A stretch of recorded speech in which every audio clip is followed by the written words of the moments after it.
प्यारे बच्चों नमस्कार, मैं मनीष शर्मा मैथ के इस लेक्चर में आप सभी का स्वागत करता हूं। और बच्चों जैसा कि आप सब जानते हो, हम चर्चा कर रहे हैं आपके 11th मैथ के बहुत ही एक इम्पोर्टेंट एक मज़ेदार इंटरेस्टिंग टॉपिक पी एंड सी के ऊपर, यानी परम्यूटेशन एंड कॉम्बिनेशन के ऊपर। प्रीवियस लेक्चर्स में बच्चों मैंने आपको ये बताया था कि जो क्वेश्चन दिया वो उसमें दो कंडीशन होती है भाई, एडिशन और मल्टीप्लीकेशन यानी योग और गुणा। तो कौन सी कंडीशन होगी जहाँ प्लस यानी योग होगा, कौन सी कंडीशन होगी जहाँ पे गुणा होगा यानी मल्टीप्लाई होगा, वो सारे केस हमने स्टडी किए। तो बच्चों उसी से रिलेटेड आज कुछ और क्वेश्चन करते हैं जिसके थ्रू इस टॉपिक को आपका बढ़िया तरीके से कवर करते हैं। ठीक है, तो कुछ और क्वेश्चन है बच्चों। क्वेश्चन है जो बोल रहा हूँ, ध्यान से सुनिए, उसके बाद दिमाग में बिठाइए। ये कह रहा है कि 100 से 1000 के मध्य ऐसी कितनी संख्याएं बना सकते हैं जिनमें कम से कम एक अंक क्या हो, 7 हो। कम से कम कह रही है, बात समझ आई बच्चों या नहीं? दोबारा बोल रहा हूँ, आराम से सुनिए। ये कह रहा है कि 100 से 1000 के मध्य ऐसी मैं कितनी संख्याएं बना सकता हूँ जिनमें कम से कम एक अंक क्या हो, 7 हो। कुछ ऐसा क्वेश्चन है। तो अब बच्चों एक अंक 7 होने का मतलब क्या हुआ? पहले सोचिए, एक अंक, और यहाँ पे ये नहीं दिया हुआ है कि रिपीटेशन इज अलाउड, यानी पुनरावृत्ति हो रही है, ये वर्ड यहाँ पे नहीं लिखा हुआ है। इसका मतलब ये हो गया बच्चों, हम रिपीटेशन को नहीं लेके चलेंगे। तो देखो इसको समझने की कोशिश करो क्वेश्चन को। 100 से 1000 इनके बीच में बच्चों जितनी भी संख्याएं आएंगी वो होंगी 3 डिजिट नंबर, सारे के सारे। ठीक है, 3 डिजिट नंबर होंगे या नहीं होंगे? यानी आपको एक तरीके से जो 3 बॉक्स बनाकर उसको फिल करना है। लेकिन बच्चों यहाँ पे हम बॉक्स नहीं बनाएंगे एक बार। क्यों नहीं बनाएंगे? क्योंकि क्वेश्चन की लैंग्वेज यदि आपने पढ़ी है कि ये कह रहा है कम से कम एक अंक 7 हो। ठीक है, कम से कम एक अंक 7 हो। तो कम से कम का मतलब बच्चों, कम से कम एक या एटलीस्ट 1 का मतलब क्या होता है? इसका मतलब ये हो गया कि जो 3 बॉक्स हैं उनमें से या तो आप एक बॉक्स के अंदर 7 लोगे, या कोई 2 बॉक्स के अंदर 7 लोगे, या तीनों के अंदर 7 लोगे। बात समझ आ रही है नहीं आ रही है बच्चों? कहने का मीनिंग क्या है? यानी ये कह रहे हैं कि भाई यहाँ पे 7 लो तो इस तरीके से कितनी संख्या बनेगी? एक अंक। अब एक अंक 7 होगा तीनों में से कम एक का मतलब क्या हो गया? एक और उससे ज़्यादा। ठीक है, जैसे बच्चों हम कह देते हैं कि जैसे फॉर एग्जांपल आपने सुना होगा भाई, किसी यदि आप मान लो ये हो जाए भाई 12th में आपको कोई 12th के बाद जैसे कोई यूनिवर्सिटी में एडमिशन लेना हो, जैसे मैं कह देता हूँ कि किसी यूनिवर्सिटी में एडमिशन लेने के लिए कोई टेस्ट है और उसके अकॉर्डिंग मैं ये बोल देता हूँ कि मिनिमम 70% लेना कंपलसरी है मार्क्स। तो इसका मतलब क्या हो गया? 70% लेना कंपलसरी हो गया। तो यानी उसको एडमिशन लेने के लिए अब क्या करना होगा? यानी 70% लेना जरूरी है। पर एक बात तो, यदि वो 71% आ जाए या 72, 73 या और ज़्यादा आ जाए तो क्या उसे एडमिशन नहीं मिलेगा? क्या एडमिशन तो मिलेगा। यानी कम से कम, और यानी एटलीस्ट 1 का मतलब हो गया वो कंडीशन लास्ट स्टेज होगी उसकी। जैसे मान लो ये मैंने बच्चों को ग्राफ बनाया, इसका सबसे कम से कम वैल्यू क्या है? ये है, क्योंकि इससे कम नहीं हो सकता। यानी एटलीस्ट 1, यानी जो मिनिमम वैल्यू है वो एटलीस्ट 1 है। ठीक है, एटलीस्ट जब लग जाता है ना कम से कम, यानी वो उससे कम नहीं होगा लेकिन उससे ज़्यादा हो तो कोई दिक्कत ही नहीं है। बात समझ आई? जो मैंने भी एग्जांपल दिया, मैंने जो बोला आपको कि किसी यूनिवर्सिटी में एडमिशन लेने के लिए भी यूनिवर्सिटी एक निर्धारित कर दे, फिक्स कर दे कि जो 70% जिन बच्चों के वो उन्हीं एडमिशन देगी। यानी क्या 71 वालों को नहीं मिलेगा? फिर 72 वालों को, या 90 आ गए या 98 आ गए, क्या उनको एडमिशन नहीं मिलेगा? उनको एडमिशन तो बच्चों मिलेगा, उनको एडमिशन मिलेगा। यानी 70 से ज़्यादा वालों को, कम वालों को नहीं। कैसे समझ आया? तो मुझे 3 केस लेने हैं। नंबर 1 कि यदि तीनों में से किसी एक डिजिट की जगह मैं 7 ले लूँ। अब उसके अंदर भी बच्चों 3 केस हो जाएंगे, पहली जगह, दूसरी जगह, तीसरी जगह। कोई 2 जगह 7 ले लूँ तो भी 3 केस, कोई 2 पहली दूसरी, पहली तीसरी या दूसरी तीसरी, तीनों जगह 7 ले लूँ। तो एक मुझे क्या करना होगा कि इन सभी कंडीशंस को निकाल कर इन सब को ऐड करना होगा, इन सब को ऐड करना होगा। लेकिन अब ये सोचिए कि यदि ऐसा करते हैं तो प्रोसेस कितनी बड़ी हो जाएगी। अब आप ये सोचो बच्चों, यदि मैं ऐसा करता हूँ तो ये सोचिए कि प्रोसेस जो है बच्चों वो कितनी लेंथी हो जाएगी हमारे लिए। हो जाएगी नहीं हो जाएगी? हो जाएगी। तो फिर क्या करें? तो एक चीज़ देखो, इनमें से कौन सा नंबर नहीं आया जहाँ पे कोई भी 7 ना हो, यानी number of 7 is equal to 0, यानी ये एक केस नहीं आ रहा। जैसे बच्चों आपको एक एग्जांपल पूछता हूँ, यदि मान लो आपके सामने ये बुक्स रखी हुई हैं, ठीक है, ये बुक्स रखी हुई हैं, टोटल मान लो ये 10 बुक्स हैं। मैंने वैसे डायग्राम में जितने लिखे वो एक अलग बात है, मान लो 10 किताबें हैं। मैं आपको कह दूँ कि आपको इस बुक में से 8 बुक यानी 8 और 2 का पेयर बनाना है, यानी एक जगह 8 बुक दिखनी चाहिए, एक जगह 2 बुक दिखनी चाहिए। आप क्या करोगे? आप ये करोगे कि 8 बुक यहाँ से उठाओ के ना साइड में रखोगे या 2 हटा के साइड में रखोगे? खुद सोचो, मैंने ये कहा क्या कि भी पहले वाला 8 हो बाद वाला 2 या पहले वाला 2 बाद वाला, ये तो मैंने नहीं कहा। मैंने क्या कहा? मैंने तो सिर्फ इतना कहा था कि भी 2 जगह किताबें दिखनी चाहिए, एक जगह 8 दिखे, एक जगह 2 दिखे। छोटी छोटी समझो कोई मतलब ही नहीं है। तो फिर आप 8 उठाओगे या 2 उठाओगे? आप क्या करोगे? 2 उठा के रखोगे ना। ये तो नहीं है कि 8 को उठाया फिर साइड में रखा, ऐसा तो नहीं करोगे। आप क्या करोगे? कोई 2 को उठाओगे और साइड में रखोगे। तो इससे रिजल्ट क्या समझ में आता है कि जब केस बड़े हो जाते हैं, यानी ज़्यादा केस बनाने के बजाय टोटल में से जो कम है उनको हटा दो। समझ में आई बात? यानी जो टोटल केस है उनमें से जो कम है उनको हटा दो। क्लियर हुए ना जो मैं कहना चाहता हूँ? तो इसलिए मैं क्या करूँ, यदि मैं पहले ये पता लगा लूँ कि टोटल नंबर कितने बनेंगे, वो तो हम जानते ही हैं। टोटल नंबर कितने होंगे बच्चों, वो तो आप जानते ही हो। बच्चों 1 मिनट, थोड़ी सी लाइटिंग की प्रॉब्लम है पर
ठीक है स्टूडेंट, अब तो दिखाई दे रहा होगा भाई जो भी बोर्ड के ऊपर लिखा हुआ है। आपसे इससे माफ़ी चाहूँगा, थोड़ी सी लाइटिंग की प्रॉब्लम हो चुकी है। ओके हाँ, लेकिन अब शायद काम चल जाएगा। तो बच्चों जो हम चर्चा कर रहे थे भी जो बुक्स मैंने जो नंबर, तो जो मेनली हम करते क्या हैं, हमारी मेन प्रोसेस तो ये रहती है ना कि भी जहाँ पे भी हमें 2 करने हो, जो कम करना पड़े हम वो करना पसंद करेंगे ना। भाई टोटल केस तो बच्चों निकालनी है, तो 4 कंडीशन बनाओ। देखो पहले यहाँ पे 7 एक अंक होगा, फिर कौन सी एक में होगा वो निकालूँ, उन सब का पता करूँ। 2 होगा, कौन से 2 होगा उन सब का पता करूँ। 3 में होगा, फिर सबको ऐड करूँ। इससे अच्छा टोटल में से जिनमें 7 नहीं है वो माइनस कर दूँ, बस समझ आ गई। तो बच्चों हम इस कंसेप्ट को यूज करेंगे। ओके देखिए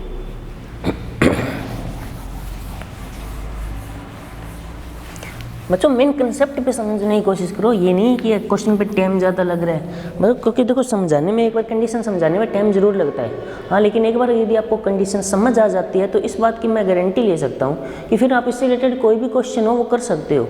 और जो बच्चे मेन जेईई का एग्ज़ाम देने की चाहते हैं, आगे प्रिपरेशन कर रहे हैं साथ साथ, उनके लिए बच्चों टॉपिक इंपॉर्टेंट है, क्योंकि इससे रिलेटेड 1 या 2 क्वेश्चन पक्के आते हैं और इसी टाइप के आएंगे। ठीक है, जहाँ पे आपको थोड़ा सा अलग तरीके से सोचना पड़ेगा। तो सबसे पहले मैं पता करता हूँ टोटल नंबर कितने होंगे? टोटल नंबर बच्चों जैसे 3 बॉक्स है, मुझे नंबर बॉक्स भरने हैं, तो अंक तो मेरे पास क्या होते हैं 0 1 2 3 5 6 7 8 9। तो सबसे पहले बताओ क्या मैं पहले बॉक्स में 0 को भर सकता हूँ क्या? खुद बताओ, क्या मैं पहले बॉक्स में 0 को भर सकता हूँ? टोटल केस नंबर पूछे तो यहाँ पे रिपीटेशन अलाउड माना जाएगा, ठीक है, कोई रिपीटेशन हो सकता है। ओके, यहाँ पे बच्चों इसने ये नहीं दिया कि इसने, अब आप कहोगे सर यहाँ पे चलो ये वर्ड समझ लीजिए भाई यहाँ पे रिपीटेशन होगा या नहीं होगा, यहाँ पे मतलब कोई नंबर दोबारा आएगा या नहीं आएगा, क्योंकि इसने क्वेश्चन में ये दिया ही नहीं है। रिपीटेशन अलाउड नहीं होता तो वो दोनों 7 होंगे, तीनों 7 होंगे, वो कंडीशन ही नहीं हो पाती ना। तो यहाँ पे रिपीटेशन हो सकता है, क्योंकि इसने सीधा क्या बोला है 100 से लेकर 1000 तक के बीच की संख्या, इसमें 111 222 ये सारी आते हैं, यानी हम रिपीटेशन करेंगे। ओके, तो अब आप बताओ क्या मैं पहले बॉक्स में 0 को लिख सकता हूँ क्या? पहला जो मैंने आपके सामने बच्चों बॉक्स बनाया है, क्या मैं उस बॉक्स के अंदर 0 को लिख सकता हूँ? सिर्फ इतना जवाब दो मुझे। सोचो, 0 को नहीं लिख सकता मैं, यहाँ पे 0 को नहीं लिख सकता। अब बात है क्यों? बात है क्यों? क्योंकि बच्चों अगर मैं यहाँ पे पहले बॉक्स में 0 को रख दूँ तो वो एक्चुअली में तो 2 अंक की संख्या 2 डिजिट नंबर हो गया, 3 डिजिट थोड़ी ना रहा, 100 से 1000 के बीच में नहीं रहेगा वो। क्लियर हुई? तो इसका मतलब यहाँ पे मैं 0 को हटाकर तो मेरे पास यहाँ पे कितनी अपॉर्चुनिटी है 9। हाँ, यहाँ पे कोई भी 10 रख दूँ, यहाँ पे कोई भी रख दूँ, कोई दिक्कत नहीं होगी। क्लियर है? तो टोटल कंडीशन समझ आई या नहीं आई? आ गई होगी। तो आप देखिए 9 × 10 × 10, तो टोटल नंबर बच्चों यहाँ से कितने आ जाएंगे 900, 1000 के मध्य, 100 से 1000, कोई दिक्कत नहीं है, एकदम सही है। इतनी बात बच्चों समझ आ गई होगी? इतनी बात समझ आई या नहीं? कोई डाउट है? अब थोड़ा सा आगे बढ़ते हैं। मैं ये पता करूं कि जिनमें 7 नहीं है, 7 एक बार भी नहीं आई तो क्या करोगे? तो यानी 7 को निकाल के चलो, 7 को क्या कर दो यहाँ से बाहर निकाल के चलो, तो सारे केस एक एक कम नहीं हो जाएंगे क्या? खुद सोचो भाई, सारे केस एक एक कम नहीं हो जाएंगे क्या? क्योंकि पहले यहाँ पे मेरे पास 9 अपॉर्चुनिटी थी, मैंने 0 को तो निकाल ही दिया, अब 7 को और निकाल दिया, तो मेरे पास यहाँ पे 8 है, यहाँ पे 10 थी तो यहाँ पे 9 हो जाएगी, यहाँ पे 9, 8 गुणा 9 गुणा 9, 81, 8 8 648 आएगा, 648। ठीक है बच्चों, तो एटलीस्ट 1 टाइम आपको 7 कब दिखेगा, इसे माइनस कर दो, 648, तो टोटल बच्चों आ जाएगा 252, यानी टोटल 252 ऐसी संख्याएं बनेगी। 252 टोटल ऐसे नंबर्स आएंगे जिनमें 7 आपको दिखाई देगा।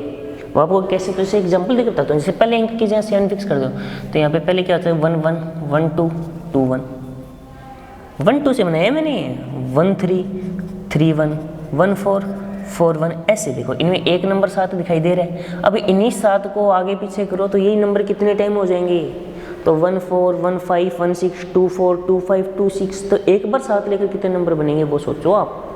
तो इस तरीके से बच्चों ये किया जाता है। कोई बच्चा ये सोच रहा होगा कि सर हम यदि संख्याओं को बना के देखें, तो बच्चों देखो अगर छोटा आंसर में 8-10 कंडीशन हो तो आप बना के देख सकते हो, लेकिन जहाँ पे कोई अंत नहीं होता, यदि मान लो यहाँ पे फॉर एग्जांपल कोई ज़्यादा ही बड़े आंसर आ जाएंगे, आगे कुछ क्वेश्चन और करेंगे जहाँ पे बच्चों आपको आंसर थोड़े ज़्यादा बड़े दिखाई देंगे, तो वहाँ पे आप सोचिए कितनी बड़ी दिक्कत होगी। बच्चों बस इस तरीके से थोड़ा सा आपको ध्यान रखना है, ठीक है, केयरफुल रहना है, प्रैक्टिस करनी है। ओके, तो बच्चों आइए और क्वेश्चन करते। तो बच्चों अब बारी आती है आपकी जो बुक की एक्सरसाइज 7.1 है, कुछ उसके क्वेश्चन की। ठीक है, आपकी बच्चों जो बुक है उसकी जो एक्सरसाइज 7.1 है उसके क्वेश्चंस की। तो बच्चों अब मेरे हिसाब से देखो ये क्वेश्चन जो अभी हमने किए इन लास्ट 2 लेक्चर में, कि वो सारे क्वेश्चन बच्चों आपकी बुक से बाहर के थे, वैसे बुक में नहीं है ये सारे क्वेश्चन, एक्स्ट्रा के तौर पे बताइए। हाँ, लेकिन यदि ये क्वेश्चन सारे के सारे आपको समझ आ गए हैं तो उससे इतना मैं आसानी आप भी कह सकते हो भी आप 7.1 अब अपने आप कर पाओगे। हाँ, लेकिन ये नहीं है कि मैं 7.1 आप लिख दूँ, क्योंकि बच्चों मुझे पता है कि ये चैप्टर एक ऐसा चैप्टर है जहाँ पे शायद एक बार आपको मैं होमवर्क के तौर पे कुछ शायद ना ज़्यादा काम दे पाऊँ, क्योंकि यहाँ पे हर क्वेश्चन के अंदर कुछ ना कुछ नया लॉजिक मिल रहा है आपको। आज ऐसे क्वेश्चन किया, काफ़ी टाइम लगाने वाला क्वेश्चन था, क्योंकि एक बार इसकी कंडीशन समझ आ जाए ना तो आगे क्वेश्चन में दिक्कत नहीं आएगी। इसलिए बच्चों एक बार स्टडी में टाइम लगाना जरूरी है। क्वेश्चन है कि 1, 2, 3, 4 और 5, आपके पास टोटल 7.1 का क्वेश्चन नंबर 1 कि आपको 5 अंक दे दिए, 1, 2, 3, 4 और 5। क्या कह रहा आगे? ये कह रहा है इससे 3 अंकों की कितनी संख्याएं बनाई जा सकती है?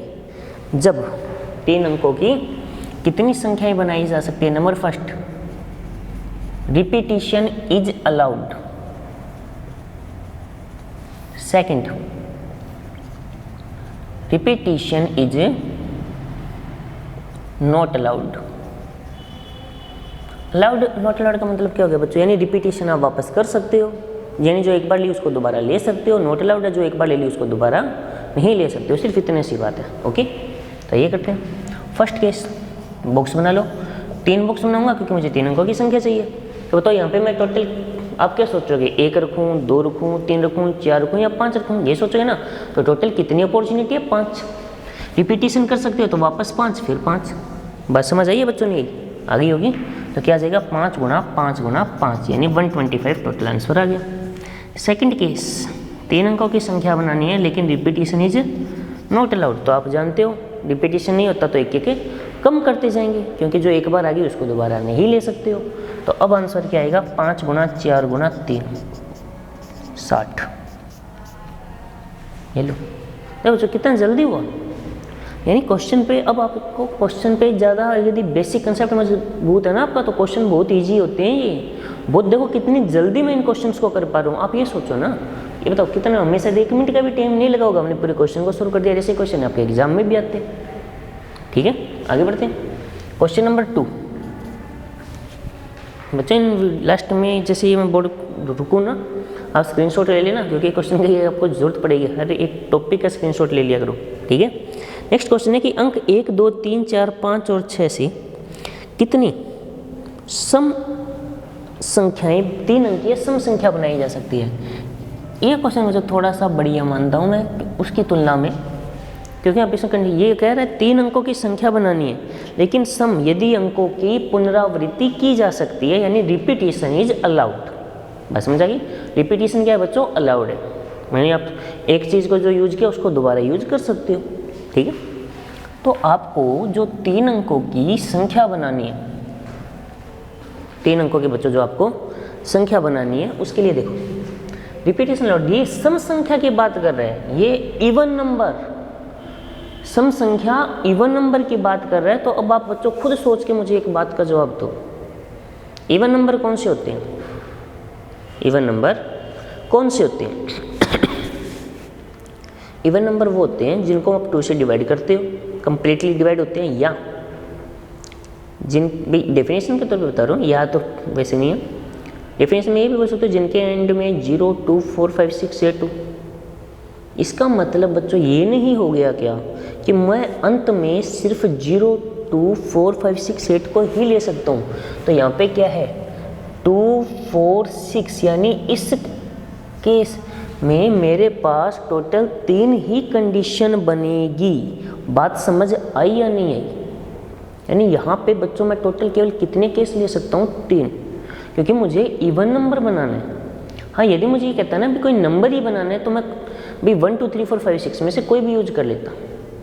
यदि मुझे सिर्फ यहाँ पे नंबर ही बनाना होता तो बच्चों मैं कोई भी नंबर यूज कर लेता, कोई दिक्कत की बात नहीं थी। लेकिन इसने क्वेश्चन में कंडीशन लगा रखी है कि इवन नंबर, यानी मुझे लास्ट में 0, 2, 4, 5, 6 या 8 को ही वरीयता देनी है। लेकिन क्वेश्चन में मेरे पास सिर्फ 2, 4, 6 है, तो यानी लास्ट केस में मेरे पास टोटल 3 ही कंडीशन है। रिपीटिशन इज अलाउड है तो स्टार्टिंग के लिए 6 केस था, यहाँ पे भी 6, कितना हो जाएगा? शायद 108 हो जाएगा। बस समझ आ गई बच्चों? याद रखना जो बोल रहा हूँ, रिपीटिशन अलाउड हो तो नंबर टोटल है उतनों को ही लेते चलो, नॉट अलाउड है तो एक एक कम करते हुए चलो। नॉट अलाउड होने का मतलब जो आ गया वो दोबारा नहीं आएगा तो इसको फिर हटा दो। भाई नॉट अलाउड का मतलब जो एक बार यूज होगी उसको हटा दो, बस। ठीक है, क्वेश्चन नंबर 3 यही कर रहा हूँ बच्चों। ठीक है, क्वेश्चन नंबर 3। क्वेश्चन नंबर 3 है कि अंग्रेजी वर्णमाला के प्रथम 10 अक्षरों से कितने 4 अक्षर के कोड बनाए जा सकते हैं यदि किसी अक्षर की भी पुनरावृत्ति नहीं कहे। यानी ये कह रहा है अल्फ़ाबेट की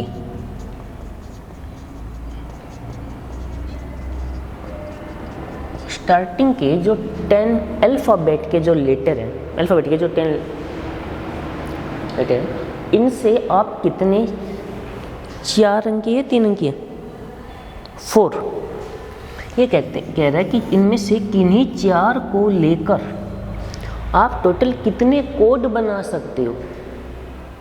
इनमें से किन्हीं 4 को लेकर आप टोटल कितने कोड बना सकते हो। और वे repetition is not allowed. Question समझ आ गया, और जो एक बार आ गया उसको दोबारा नहीं लेना है। तो स्टार्टिंग में आपके 10 केस होंगे, फिर 9 होंगे, फिर 8, फिर 7, 10 × 9 × 8 × 7, 5040 शायद बच्चों आंसर आना चाहिए, शायद 856, ठीक है यही आएगा। क्लियर हो गया बच्चों, बात समझ आइए नहीं? तो चलिए फिर एक क्वेश्चन और करते हैं। ऐसे टोटल 7.1 के 6 क्वेश्चन ही है, 4 हो चुके, 3 हो गए क्या? क्वेश्चन नंबर 4 तो देखो,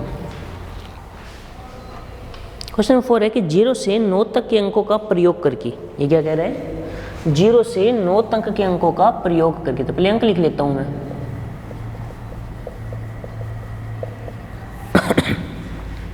इन अंकों को लेकर कितने 5 अंक के टेलीफोन नंबर बनाए जा सकते हैं। तो मुझे क्या करना है, इनसे जो 5 1 2 3 4 5 टेलीफोन नंबर बनाने हैं। लेकिन आगे ये क्या कह रहा है? आगे ये कह रहा है कि यदि प्रत्येक नंबर 6 7 से प्रारंभ होता है, यानी स्टार्टिंग विद 6 7, यानी इनकी कंडीशन बनानी नहीं है, इनको तो पहले ही भर दिया, ठीक है। तो और एक कोई अंक एक से अधिक बार नहीं आता, यानी रिपीटिशन इज नॉट अलाउड, ठीक है। तो देखो तो टोटल 10 अंक है, 10 में से 2 तो आ ही गए, 10 में से 2 आपके पास ऑलरेडी आ चुके हैं, ठीक है। कोई बच्चा यहाँ पे 10 9 8 मत कर देना, रिपीटिशन अलाउड नहीं है। कोई बच्चा यहाँ पे 10 9 8 मत कर देना, क्योंकि 6 और 7 तो पहले ही आ गए, तो इनकी तो हम कंडीशन तो नहीं लेंगे, लेकिन इनको यूज भी अब नहीं कर सकते। बात समझ आई? इनको मैं दोबारा यूज नहीं कर सकता। कोई बच्चा ये सोच रहा होगा कि 10 9 8 नहीं, 8 × 7 × 6 कर लेना बच्चों मल्टीप्लाई, या करके कहूँ 8 7 56, 6 6 36, 636 आना चाहिए, 336 सॉरी, 8 7 56 336। कोई दिक्कत है? कर सकते हो ना बच्चे ऐसे क्वेश्चन को। तो बच्चों जो नेक्स्ट केस है 5वां और बताता हूँ। 5वां है, ध्यान सुनो, कि एक कॉइन को, एक सिक्के को 3 बार उछाला जाता है, परिणाम अंकित कर लिए जाते हैं परिणामों की संख्या। ये बताना है, एक सिक्के को 3 बार उछाला, तो पहली बार के लिए कितने पॉसिबिलिटीज? 2, दूसरी बार के लिए 2, तीसरी बार के 2, यानी हेड टेल पॉसिबिलिटीज है। एक साथ हो रहा है तो और लगेगा तो मल्टीप्लाई, तो टोटल कितनी कंडीशन हो जाएगी? 8। वैसे ही बच्चों आपका 10th क्लास में शायद पढ़ा होगा, एक सिक्के को 3 बार उछालते हैं तो टोटल कितनी केस बनती है? 8। एक लास्ट क्वेश्चन 6 है बच्चों, वो आपके लिए जो होमवर्क है, हो जाएगा, करके देखना, ट्राई हो जाएगा। तो ठीक है बच्चों, कंसेप्ट समझ आया होगा। आपकी 7.1 कंप्लीट होगी, उससे रिलेटेड एग्जाम्पल कंप्लीट हो गए, एक्स्ट्रा एग्जाम्पल है वो भी होगी, ठीक है बच्चों। तो नेक्स्ट लेक्चर में हम परम्यूटेशन को स्टार्ट करेंगे, तो मिलते हैं नेक्स्ट लेक्चर में बच्चों, तब तक के लिए टेक केयर।